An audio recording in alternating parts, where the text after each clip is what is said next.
Is being underground actually holding artists back? Being underground is labeled as one of the greatest things to have. You have a really amazing cult fan base, but is being underground actually just a cage for these artists? Let's talk about it. It's willarmani. I hope everybody's doing well. I hope everybody's having a really positive day. If you are, please make sure to subscribe. Got more content coming on the way. Let's get started. So what does it even mean to be underground? Well, really, it's a badge of honor and more than a label. But being underground is not just about being underground. It's an aesthetic. It's an aura. It's the way that you move, and it's the way that you maneuver within the industry. And if you're underground, or if you're invested in the underground scene, you know exactly what I'm talking about. Underground artists just have this certain, and I hate using this word, but I'm gonna use it again, aura, when it comes to how they maneuver and how they do things. Everybody is listening to this same music. Everybody's vibing with the same aesthetic, and that aesthetic and that vibe is something that isn't yet shown within the mainstream. And when it is, it's almost like every underground fan and every underground artist goes crazy because what they once knew as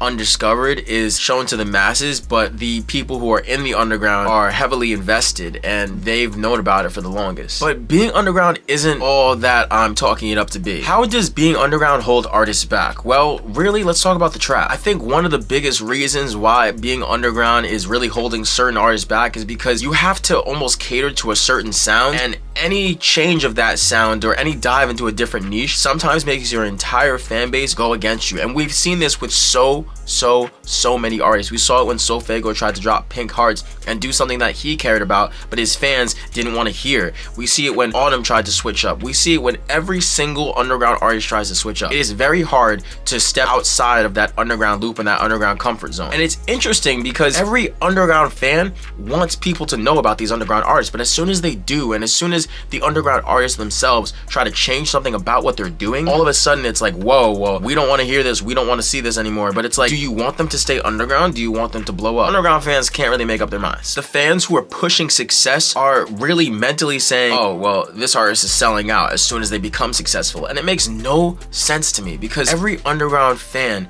really just wants to see that favorite artist go and blow up, and they are literally die-hard fans. I mean, some underground artists have stronger and more developed fan bases than most of the mainstream artists that we see out here. So there's no denying that underground artists definitely have everything in the palm of their hands. But as soon as they try to actually enter the mainstream, a lot of these fans switch up, and a lot of them are like, yo, like, we don't want to see you do this. We don't want to see you blow up. We liked when you were kind of like a no-name, like, to us, you know, it was something that we could talk about with amongst our friends. And I get that, but at the exact same time, why are you purposely holding back your favorite artist? And that leads me to another reason, which is like gatekeeping. And a lot of these underground fans seem to just gatekeep their favorite artists. They don't want anybody to know about them, but at the exact same time, when you play them in the car and they're like, oh my gosh, you don't know about this artist, it's like, bro, make up your mind. Like, do you want somebody to know about this or do you not? And I feel like every single time an underground artist tries to step outside of the comfort zone, step outside of what they are currently doing, all of a sudden it's looked down upon by their fans.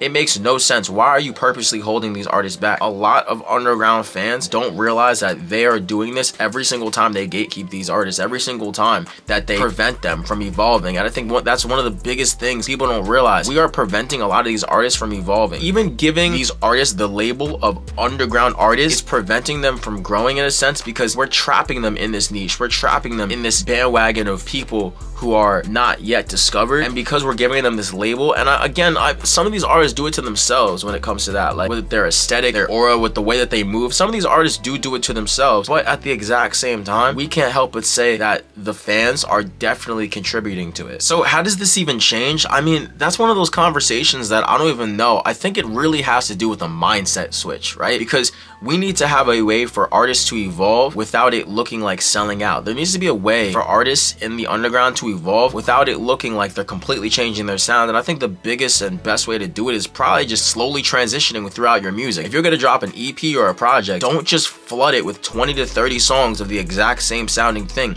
Because okay, maybe your fans do like that, cool, but as soon as you try to switch up, as soon as you try to do something different, all of a sudden they're gonna be like, yo, we don't like this. And it's usually a very hard no, we don't like this. Underground fans are one thing, and it's bold, and they don't care about how you feel. They don't care about who you are as a person. They will rave your comments, alliterations of disgusting, mean, and just rude things if they don't like something that you're giving them. So I don't think we should just out of nowhere just flood them with music that you haven't put out before. But at the exact same time, maybe there's a way that versatility can happen where you make a project and there's a few songs that are different mixed within it. I don't know, really, honestly. Like, this is a conversation that's really hard because underground artists are always stuck in this trap, and I feel like a lot of underground artists who we've talked about within the last few years, and I don't want to be too specific, but I think we can kind of mentally know who I'm talking about. Like, so many artists, they didn't grow past their underground blow up stage. They didn't grow past that, and it's not like they completely fell off the face of the earth, but a lot of them did not grow past that and get put into the mainstream. We can kind of partially blame the artists for this, for not pushing the boundaries and not caring a little bit, but at the exact same time, I think it's the fans, and I think underground fans don't realize how much they might really be holding back their favorite artists. If the art is evolving, why shouldn't the artist? Do you think that being underground helps or hurts the artist? I don't really know. I think it's a little bit of both, but please, let's have a discussion in the comments. As always, let me know what you think of this topic. Let me know if you feel like your favorite underground artist is still underground and you kind of wonder why, and let me know if you have any reasons as to why that I didn't include in the video. If you're new here, please make sure to subscribe. I got more content coming on the way. If you want to follow any of my own stuff, any of my own music, follow me on Instagram, willarmani with 2 eyes. It's been your boy Willarmani. Stay positive.